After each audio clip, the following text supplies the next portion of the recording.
Pinangunahan ni Pangulong Ferdinand R. Marcos Jr.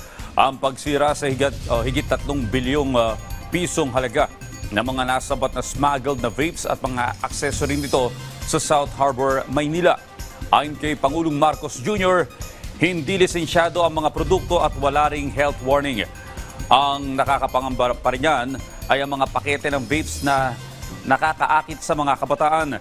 Nagbabala naman ang Pangulo sa peligrosong dala ng vape lalo't hindi dumaan ang mga ito sa tamang proseso. Batay sa Vaporized Nicotine and Non-Nicotine Products Regulation Law, ang mga ibinibentang vape sa merkado ay dapat may certification, tax stamp o pruebang nagbayad ng buwis at may warning sa panganib na dulot nito. Nasabat ang mga kontrabando sa 10 magkakahiwalay na operasyon na ikinasa ng Bureau of Customs noong nakaraang taon. Lalo na nakakabahala dahil kung titignan natin yung packaging talagang para sa bata. Kaya ang target market nila bata. Gusto nilang turuan ma-addict ang mga bata sa vape. Tapos delikado pa yung vape dahil may lason ngang nakikita na isinasama. Kasi hindi natin naman malaman, hindi natin na-inspection, smuggled nga.